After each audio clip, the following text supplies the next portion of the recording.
Hello everyone, salam sejahtera buat semuanya. Salam Pancasila. Teman-temanku, saya adalah seorang wartawan Injil, pemberita pengabar Injil, dan pengikut Yesus Kristus atau Isa Al-Masih.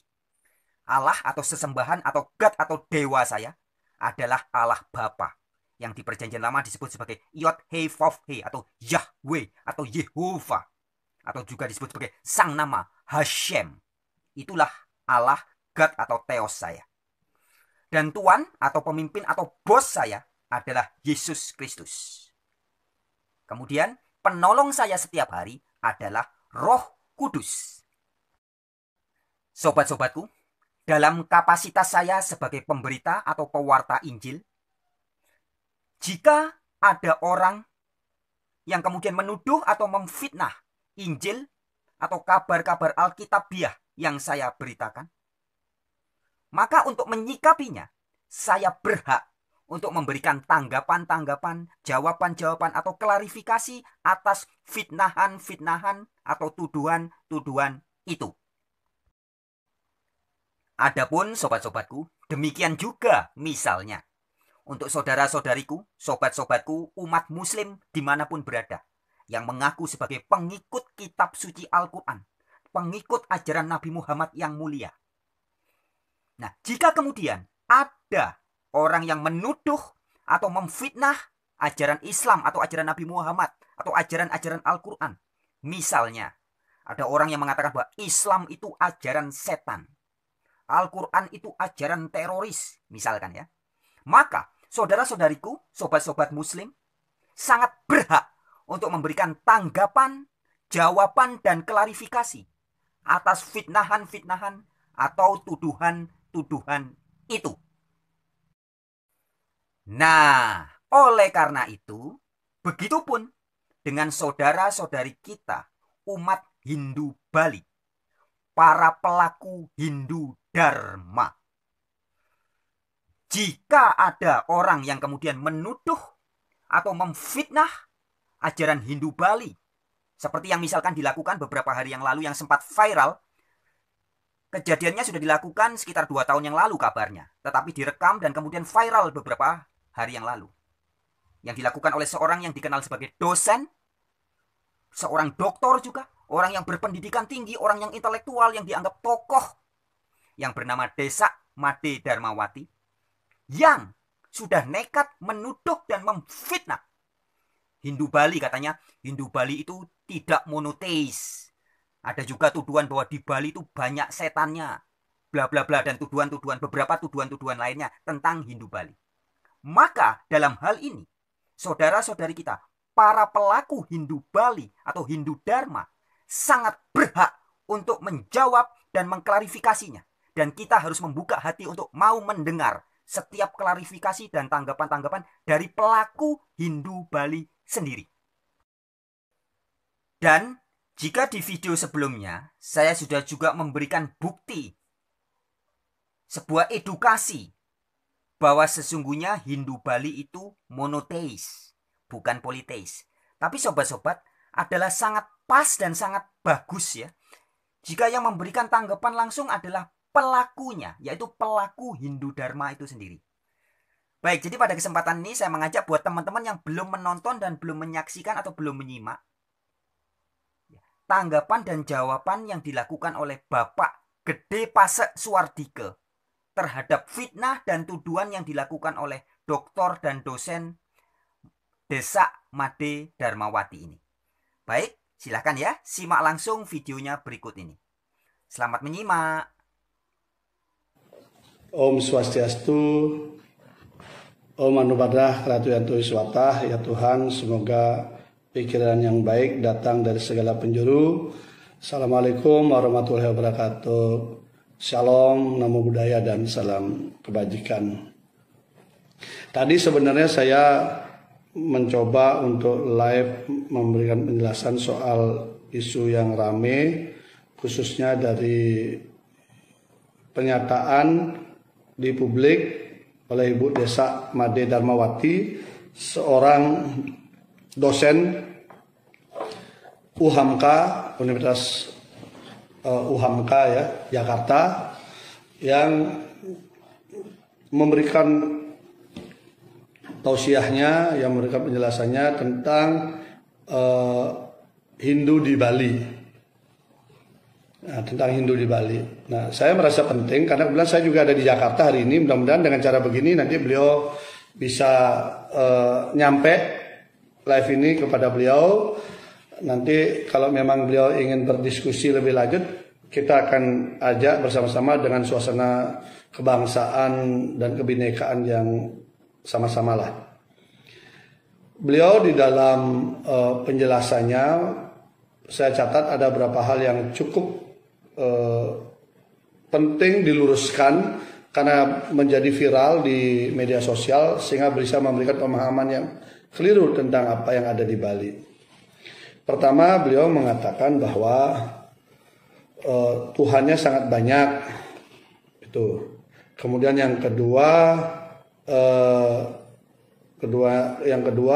beliau menyebutkan Brahma, Wisnu, Siwa, Wisnu sebagai pelebur. Nah, ini itu hal yang pertama dulu. Yang kedua, beliau menceritakan bahwa ketika kecil di Sunggi diajak orang tuanya ke alun-alun di tempat nonton bola. Saat nonton bola itu kemudian melihat ada orang ngaben. Beliau merasa panas dingin, ketakutan melihat itu semua. Beliau juga di dalam cerita kesaksiannya itu kenapa pindah agama mengatakan bahwa ada banyak setan di Bali, sehingga gelap, banyak setan di Bali dan sebagainya. Nanti saya akan coba urai satu-satu dan mudah-mudahan nanti Ibu Desa Made yang mungkin sudah berpindah, yang pertama tentu saya ingin sampaikan selamat di tempat yang baru. Berikanlah contoh yang baik di tempat yang baru, dan tentu harus lebih meningkat secara kualitas pribadi di tempat yang baru karena sampai meninggalkan yang lama. Jadi saya ingin luruskan yang pertama. Beliau mengatakan bahwa Hindu itu Tuhannya banyak. Ini memang pemahaman umum, politeisme atau monoteisme. Diskusinya sudah seperti itu. Nah, untuk memahami itu, Ibu Desa, jadi Ibu harus mengerti beberapa sloka yang menyebutkan Brahman, Atman, Aikyam. Brahman itu bukan Brahma, Bu, ya beda nanti filosofinya beda. Brahman itu sama dengan Tuhan yang Maha Esa. Jadi Tuhan itu satu di dalam sistem religi Hindu, filsafat Hindu. Itu terbukti. Kalau Ibu mungkin masih hafal nggak tulisan dia? Ibu ketika ayat bait kedua itu sudah menegaskan Eko Narayanat Nadwityo Stikacit. Eko Narayanat itu hanya ada satu Tuhan, tidak ada duanya. Eko Narayanat Nadwityo Stikacit. Itu kalau Ibu memang waktu kecil masih di Bali, pernah sekolah di Bali, pasti hafal tulisannya. Coba cari terjemahannya itu. Nanti otomatis penjelasan Ibu soal Tuhannya banyak, bingung. Itu sudah terjawab, Ibu ya. Nah, Ibu juga nggak bisa membedakan antara Tuhan dan sinar suci Tuhan dalam konsep sistem religi Hindu. Nah, sinar suci Tuhan ini disebut Dev. Dev itu artinya bahasa Sanskertanya itu sinar. Nah, itulah kemudian diberikan dengan nama-nama sesuai dengan fungsi-fungsi di semesta ini. Makanya ada nama Wisnu, Siwa, kemudian Mahadewa, Brahma, Rudra, dan sebagainya. Itu sesuai dengan konsep kosmologi. Wilayah itu disebutkan apa. Cara berpikirnya sederhana lah, Ibu. Nama Tuhan saja, itu di Eropa nggak ada yang tahu Tuhan itu apa. Mau kita ngotot Tuhan itu ada satu-satunya, nggak tahu. Karena di sana istilahnya sudah God. Bahasa Rusia beda lagi. Bahasa Cina beda lagi. Tapi intinya sama, bahwa Sang Maha Pencipta itu memang tunggal. Itu juga ada di Bali, disebut dengan ide Sang Hyang Dewasa, yang Ibu bolak-balik sebutkan itu tapi tidak mengerti artinya gitu. Nah, itu. Kemudian yang kedua, Ibu menyebutkan Wisnu sebagai pelebur dalam cerita Ibu. Itu pun sudah salah. Karena itu sudah Gimana ya, kita jadi ketawa. Ibu mencoba menjual diri bahwa ibu pergi meninggalkan yang lama dengan mendegradasikan yang lama. Tapi cara mendegradasikan pun itu ibu nanti kalau dites sama anak SD kalah ibu. Karena anak SD tahu yang namanya Trimurti itu Brahma Wisnu Siwa itu, Wisnu itu apa, Siwa apa. Gitu. Itu adalah siklus hidup ibu. Kalau kita memahami hidup itu siklus Brahma Wisnu Siwa itu dalam konsep Trimurti itu adalah siklus hidup. Kita lahir, kita hidup, dan kita kembali. Itu udah siklus. Di dalam semua fase inilah Tuhan selalu hadir kepada kita, menyayangi kita. Sehingga kita memuja beliau itu dalam bentuk kehadiran beliau di tiga sisi ini. Gitu. Itu ibu ya. Jadi saya luruskan satu persatu yang ibu sampaikan di depan khalayak rame itu. Yang membuat ibu memang dapat aplaus tepuk tangan. Tapi kami yang masih melakoni, mempercayai itu tertawa. Karena yang ibu jual itu sebuah produk yang salah kaprah, yang logika yang salah. Nanti kalau ibu nggak puas boleh ketemu saya, nanti kita jelasin. Saya kasihkan cara membaca Hindu, bagaimana membaca Bali yang pas. Kemudian ibu juga menyampaikan ketika kecil saya diajak orang tua saya di Sunggi ke alun-alun di tempat nonton bola. Di situ saya melihat ada orang ngaben. Sejak kecil kemudian ibu merasa ketakutan dan kemudian panas dingin setiap mengingat itu. Boleh kita menyampaikan sesuatu tapi jangan hiperbola, berlebihan dan tidak masuk di nalar. Berarti saya meragukan ibu di Bali ini kemana saja. Kenapa? Karena alun-alun tempat sepak, orang ibu yang bilang tempat nonton sepak bola itu tidak pernah akan ada ngaben di situ. Ngaben itu dilaksanakan di setre. Setre itu kuburan. Bahasa Balinya setre. Seme. Kalau ibu masih ingat bahasa Balinya, seme. Setre. Gitu. Jadi tidak mungkin di alun-alun di tempat nonton bola ibu. Jangan-jangan ibu berhalusinasi sekedar biar dapat tepuk tangan ketika ibu kelihatan hebat berbicara gitu lah. Kasihan saya ibu. Karena kalau ibu tidak berpendidikan bolehlah. Ibu ini kan seorang dokter yang biasa melakukan check and recheck di dalam proses menceritakan sesuatu.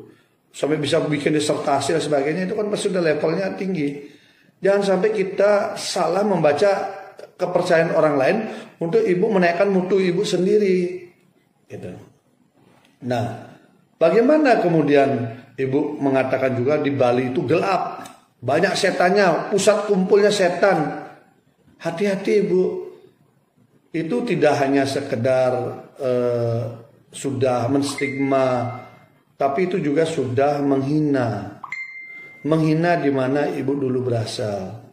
Menghina juga orang tua ibu, menghina juga kakek ibu, menghina juga buyut ibu. Di mana darah daging ibu pun juga datangnya dari Bali. Apakah itu produk setan juga ibu? Kan tidak. Jadi saya ingin jelaskan cara berpikir kosmologi orang Bali untuk bisa dipahami semua orang. Sehingga hari ini Bali sangat terkenal di dunia. Itu bukan karena tempat kumpulnya para setan ibu. Salah. Hanya orang yang berpikiran kotor. Hanya orang berpikiran gelap. Hanya orang yang takut dengan bayangan hitam yang mengikuti dirinya lah yang mengatakan Bali itu pulau setan. Seluruh dunia itu, mohon maaf, pengalaman saya yang saya hitung-hitung, saya sudah mengunjungi 30 negara.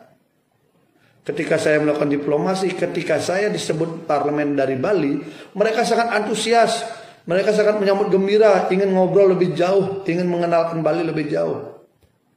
Betapa masyhurnya Bali. Jauh sekali seperti yang ibu gambarkan itu. Bali tidak gelap ibu. Bali itu gemerlap. Saya ulang, Bali itu tidak gelap, penuh setan yang seperti ibu katakan. Bali itu gemerlap, cahayanya disinari seluruh dunia tahu. Sehingga orang banyak merasa aman, merasa nyaman, dan merasa senang datang ke Bali. Disitulah saya kira ibu jangan salah memahami soal setan dan sebagainya. Jadi saya ingin sampaikan, dalam sistem religi Hindu di Bali dan juga tempat lain, ada perbedaan yang perlu ibu pahami. Kalau kita ngomong filsafat, ibu pasti mengerti. Orang Bali memandang seluruh alam semesta ini sebagai ciptaan Tuhan yang harus dijaga hubungan harmonisnya. Itu yang kemudian disebut dengan Trihitakarana. Jadi orang Bali didoktrin sejak dia dalam kandungan, dia harus sudah mulai bisa berhubungan harmonis kepada semuanya. Kenapa manusia ditanamkan hal itu? Karena manusia memiliki tri permana. Ibu bolak-balik mengatakan akal sehat saya, akal sehat saya. Ibu seakan menjual akal itu tidak cocok masuk dengan cara sistem religi di Bali. Saya ingin sampaikan, akal sehat di Bali disebut dalam tri permana itu disebut dengan idep. Idep itu yang membuat hidup. Kenapa manusia Bali harus berhubungan harmonis dengan semua? Dia berhubungan harmonis dengan binatang, berhubungan harmonis juga dengan pohon-pohonan. Binatang punya dwi permana, pohon-pohonan punya eke permana. Kami diajarkan di Bali itu untuk harmonis dengan semua, termasuk dengan makhluk yang tidak kelihatan yang juga diciptakan oleh Tuhan. Setan itu bukan tidak diciptakan Tuhan, Tuhan juga yang menciptakan. Sehingga hubungan harmonis ini adalah tinggallah kamu sesuai dengan tempat masing-masing, jangan saling mengganggu. Begitu pemahamannya, ya. Kami menghormati pohon-pohonan. Kenapa kami hormati pohon-pohonan? Karena pohon-pohonan berjasa besar bagi manusia. Pohon-pohonan mensuplai oksigen yang kami hirup tiap hari. Yang kita hirup, yang kalau ibu ke Bali pun ibu hirup itu oksigen. Sehingga kita bikin tumpeng pengatag, upacara memuliakan pohon-pohonan. Karena pohon-pohonan ini sangat berjasa bagi kita semua. Menghasilkan oksigen, ada umbi-umbiannya bisa dinikmati, ada buah-buahnya bisa dinikmati, ada sayurnya dipakai daunnya dipakai sayur, semua batangnya bisa dipakai kusen, macam-macam. Pohon itu banyak berkorban bagi manusia. Maka manusia Bali diajarkan untuk juga bertoleransi, menjaga harmonis, merawat juga pohon yang sudah berkorban pada manusia.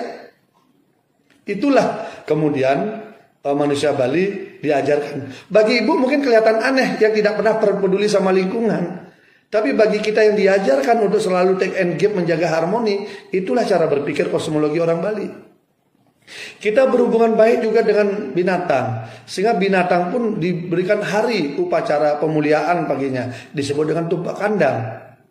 Kenapa? Karena binatang itu pun berkorban bagi kita untuk mengatur ekosistem yang kehidupan yang ada. Ada binatang yang dagingnya bisa kita nikmati, ada binatang yang kotorannya bisa kita pakai pupuk, macam-macam peran binatang itu untuk kita. Ada binatang yang untuk menjaga rumah, ada binatang yang menghibur kita dengan suara-suaranya yang merdu. Itu ciptaan Tuhan semua. Kita tidak boleh pandang itu rendah karena sumbernya sama. Tuhan yang Maha Esa yang disebut Ida Sang Yang Widiwasa, yang disebut dengan Brahman, yang mungkin di tempat ibu disebut dengan nama lain. Ya Ibu Desa Made Darmawati, itu saya ingin jelaskan biar ibu jangan sampai sayang sekali ibu selama mengaku di Bali tapi tidak pernah mengerti tentang Bali sehingga ibu tersesat memahaminya. Sekarang saya luruskan satu persatu untuk itu. Nah, selanjutnya kemudian ibu bicara soal ngaben. Setiap ingat ngaben, ibu panas dingin, trauma, sampai kemudian ibu mendapatkan tempat yang baru. Begini ibu, yang di aben itu adalah orang sudah meninggal. Ibu tahu orang yang sudah meninggal dicubit pun nggak terasa, apapun nggak terasa. Konsepnya adalah ngaben itu adalah proses percepatan pengembalian panca mahabhuta ke alam sana, ke alam semesta, ke sumber asalnya. Manusia terdiri dari panca mahabhuta. Nah, unsur-unsur panca mahabhuta inilah dikembalikan kembali dengan cara ngaben. Tetapi jangan salah ibu, di Bali pun mengenal mekingsan di geni, mekingsan di pertiwi. Dikubur juga banyak ibu. Itu sama, kembali ke asal. Mekanisme kembali melalui pertiwi. Lewat apa? Jasad renik kita ini kemudian hancur perlahan-lahan karena proses kembali, dimakan ulat, dimakan apa, semua akhirnya hilang. Kalau ibu membandingkan dibakar, ya ibu membandingkan diri ketika masih hidup. Cobalah ibu ketika masih hidup dibakar sama ibu ketika masih hidup dikubur. Lebih enak mana? masih hidup, ya kan beda. Orang sudah mati, dikubur dia tidak akan protes, dibakar pun tidak akan protes. Hanya caranya adalah orang Bali punya cara untuk lahan tidak cepat habis. Kemudian dia menggunakan prosesi mekingsan digeni, kemudian nanti ada tahap ngaben. Ngaben ini pun tidak semata-mata ngaben saja, ada ngerora sampai kemudian maligas dan tingkatannya panjang. Semua itu apa? Untuk membantu pemulihan roh-roh atman-atman itu biar tetap mendapatkan tempat yang terbaik. Dan itu salah satu cara interaksi orang yang sudah meninggal dengan yang masih hidup dalam konsep rirena. Karena manusia yang hidup ini dia harus membayar hutang. Salah satunya membayar hutang adalah kepada leluhur. Itu Ibu. Nah, lalu Ibu juga menceritakan lagi. Saya ulas satu-satu penjelasan Ibu yang Ibu dapat tepuk tangan itu. Yang itu sebenarnya sangat lucu. Dan kalau Ibu ingin misalnya kita diskusikan itu, kita akan bantu jelaskan Ibu biar nanti jangan-jangan nanti Ibu akhirnya tersesat di tempat yang berbeda gitu loh. Nah, Ibu mengatakan Bali itu mengenal reinkarnasi yang sangat Ibu tidak percaya dan sangat Ibu tidak mengerti, di mana Ibu mengatakan bahwa di badan Ibu tuh yang mengintis kakek Ibu, lalu Ibu terpaksa harus meruqyah, apa istilahnya itu, kemudian bayangan hitam yang ngikuti Ibu tuh dikeluarkan, dibuang jauh-jauh dan sebagainya. Saya kaget cara berpikir itu. Berarti Ibu mengusir kakek Ibu gitu kesannya. Jadi begini, karena Ibu seorang dokter, seorang yang berpendidikan tinggi, gini aja, memahami tentang numitis, numadi, cara Bali yang Ibu jelaskan itu sama dengan DNA Ibu. Kakek, buyut, kakyang, buyut, kakek, bapak, sampai diri kita, sampai nanti kita turun sampai cucu, itu pasti ada garis-garis DNA, pengaruh-pengaruh DNA, kromosom X, Y dan sebagainya. Kalau kita ngomong secara ilmiah, DNA Ibu mungkin saja banyak sama dengan kakek. Dalam potret perspektif niskala orang Bali, maka pada zaman dulu ketika teknologi DNA itu belum ada, maka itulah disebut yang numadi ngeraganin itu ini kakeknya, yang numadi ini adalah eyangnya. Karena kromosomnya itu, unsur DNA-nya itu dominan di tubuh kita. Karakter, kepribadian, macam-macam akan diambil. Dan saya kira sudah wajar itu terjadi. Lalu Ibu mengatakan itu Ibu usir dari dalam tubuh Ibu, kemudian Ibu merasa lega. Maaf, yang Ibu usir itu siapa gitu loh. Jangan-jangan halusinasi Ibu yang Ibu usir.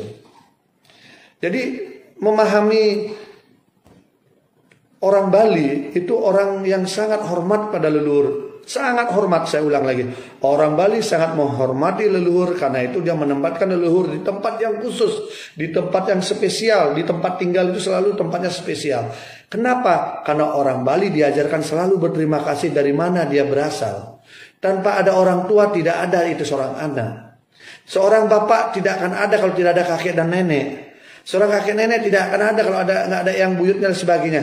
Ini kita dilatih untuk tahu etika, berterima kasih, hormat dari mana kita berasal. Jangan mentang-mentang kita sekarang dokter lalu kita lupakan kakek kita. Mentang-mentang kita sekarang seorang dosen lalu kita usir itu orang tua seakan tidak ada hubungan dengan kita. Seakan hanya karena kita berpindah agama seakan ini hubungan tertutup. Tidak. Hindu tidak mengenal begitu. Jadi Hindu di Bali selalu menghormati perhati sentananya, keturunannya itu dihormati. Ke atas pun dihormati yang sudah meninggal. Nah, siklus inilah yang harus dipahami oleh Ibu. Kalau Ibu meskipun Ibu seorang dokter tapi logika keberagamaannya tidak masuk, saya ambil logika yang lebih sederhana deh. Kita anggap sebuah pohon buah.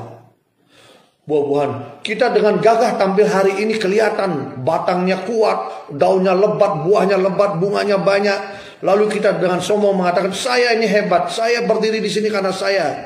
Ibu lupa ada akar di bawah yang tidak kelihatan. Itulah leluhur. Itulah asal mula kita. Itulah yang memberikan nutrisi kepada kita. Itulah yang menumbuhkan diri kita. Itulah kemudian yang membuat kita kelihatan hebat, dipandang oleh banyak orang, dilihat oleh banyak orang, tapi leluhur kita nggak ada yang melihat. Tapi kalau ibu memuliakan leluhur, berikan pupuk pada leluhur, baktilah pada leluhur, maka ibu akan dimuliakan. Tapi kalau ibu hina leluhur, percayalah nanti ibu akan dinistakan. Karena pohon yang besar, buah yang lebat, daun yang tebal, semua itu akan rontok ketika angin topan datang dan akar tidak menahannya. Leluhur tidak menahannya. Disitulah ibu akan tumbang. Jadi mumpung masih ada waktu, sadarlah. Kembalilah kepada pemahaman. Paling tidak kalau Anda sudah berpindah, tidak perlu menghina kepercayaan sebelumnya. Tidak perlu Anda rendahkan kepercayaan sebelumnya. Tidak perlu Anda nistakan kepercayaan sebelumnya. Tidak perlu Anda hilangkan seakan Anda itu Bali gelap gulita, Bali pulau setan. Mohon maaf ibu. Kalau Bali pulau setan, ibu jangan ke Bali lagi. Kasihan ibu nanti dikeroyok sama setan. Tapi sekedar ibu tahu, seluruh dunia mengagumi Bali. Bahkan Raja Arab Saudi saja, Raja Salman saja, itu menambah harinya untuk bisa di Bali. Saking mendapatkan kenyamanan, sesuatu yang berbeda. Tidak mungkin beliau cari setan di Bali. Kepala-kepala negara begitu banyak datang ke Bali, tidak mungkin mencari setan ibu.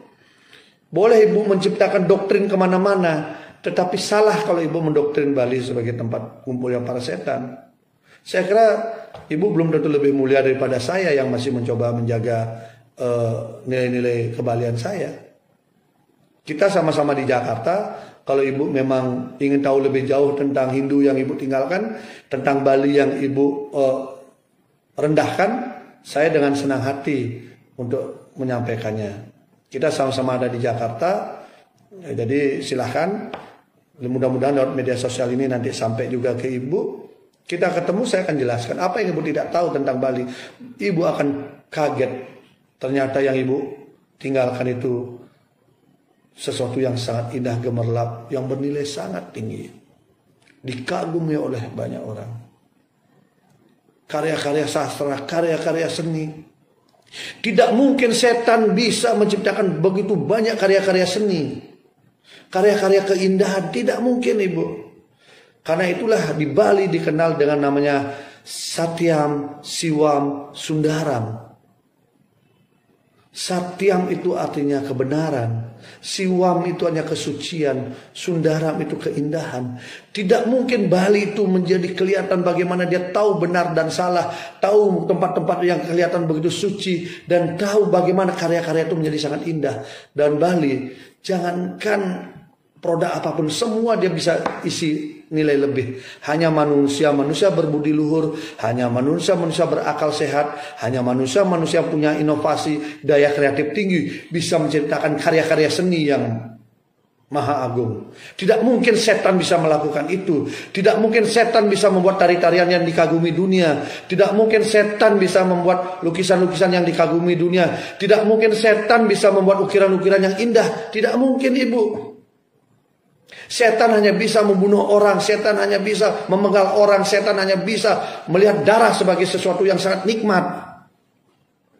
Itu ibu, karena ibu sudah menyentuh aspek-aspek religi, kepercayaan, maka dan itu juga terjadi di tempat publik, di media sosial, maka saya jelaskan ini kepada ibu. Silakan ibu tanya kepada dunia, tanya kepada semua, bisa nggak setan membuat ukiran-ukiran yang indah? Bisa nggak setan melahirkan tari-tarian yang indah? Bisa nggak setan menciptakan alam-alam yang indah? Tidak bisa, setan hanya bisa merusak. Tetapi di dalam konsep kosmologi Hindu, setan-setan itu disebut buta kala. Kamu hidup di situ, kamu jangan ganggu manusia, kamu jangan ganggu semua. Ini kamu hiduplah di duniamu. Kita bukan menyembah setan, tapi kita mengatur mereka biar teratur di tempat masing-masing, tidak sampai masuk ke jiwa-jiwa manusia, sehingga jiwa-jiwa itu menjadi kotor, sehingga jiwa-jiwa itu suka merendahkan orang, sehingga jiwa-jiwa itu semua menganggap sesuatu punya leluhurnya itu jelek. Tidak sampai seperti itu. Nah, saya kira itulah yang perlu ibu pahami agar ke depan kalau ibu bicara di mimbar-mimbar agama yang ibu yakini hari ini, ibu bisa mengerem diri. Kecuali memang ibu ingin berdiskusi secara terbuka, Mari kita berdiskusi secara terbuka, tidak ada masalah. Yang penting niat kita bersama adalah kita jaga keutuhan bangsa ini, kita jaga kebinekaan ini. Dan satu saja permintaan dari kami, kalau Anda ingat asal usul, tidak usah Anda rendahkan asal usul Anda. Karena orang yang suka merendahkan asal usulnya sebenarnya dia itu adalah orang-orang yang rendahan.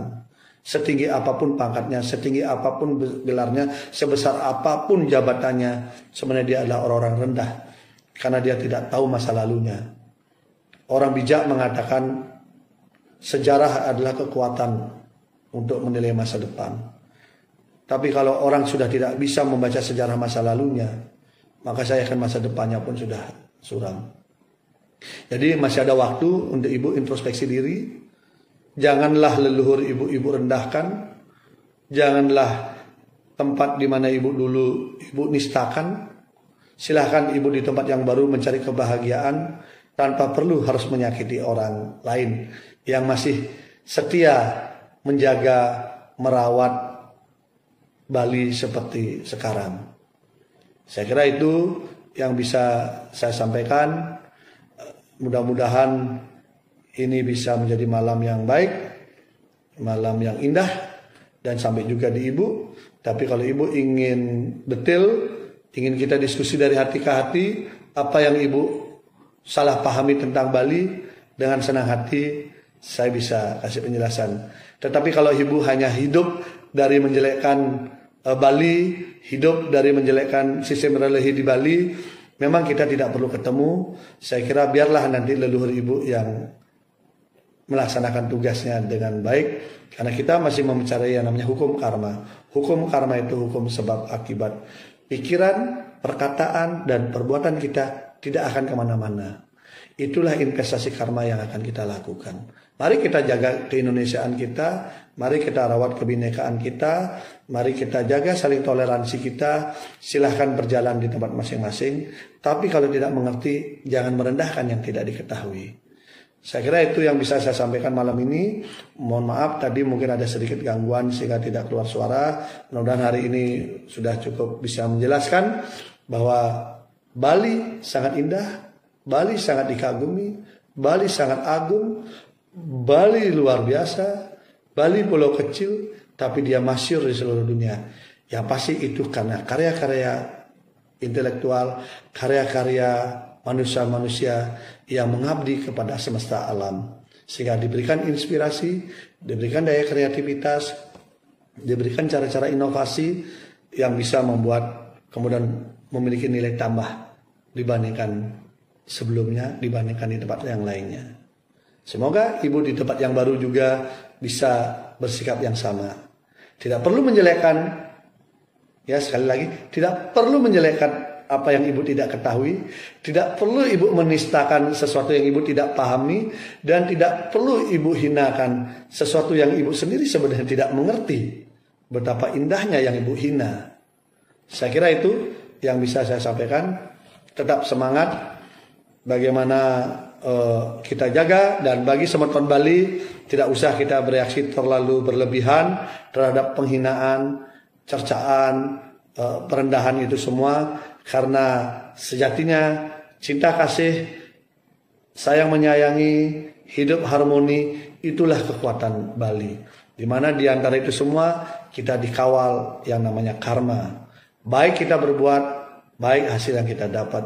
Jelek kita berbuat, jelek yang akan kita dapat. Saya kira begitu.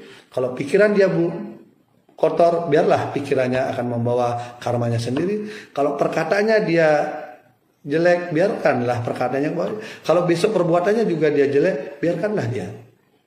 Dia akan berjalan dengan karmanya sendiri. Dan sehingga semeton Bali tidak usah terlalu bereaksi berlebihan. Mari kita lawan dengan narasi-narasi untuk meluruskan. Kita tidak perlu menilai agama orang lain, tapi kita luruskan kenapa kita melakukan apa, siapa melakukan apa, di mana melakukan apa, kapan melakukan apa. Semua ada jawaban-jawaban yang sangat rasional, karena memang Bali itu luar biasa.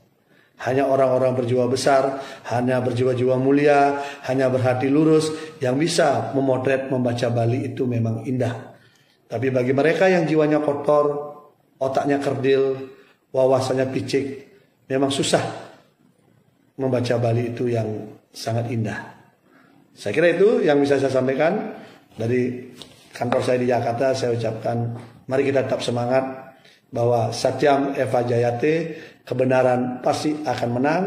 Dharma Raksati Raksita, siapa yang berjalan di jalan Dharma, dia akan dilindungi oleh Dharma itu sendiri. Tetap semangat, Satyam Eva Jayate, kebenaran pasti akan menang. Om Santi Santi Santi Om. Bil taufiq wal hidayah. Wassalamualaikum warahmatullahi wabarakatuh. Shalom, namo buddhaya, dan salam kebajikan. Selamat malam, tetap semangat menghadapi kehidupan yang terjadi saat ini. Suksuma.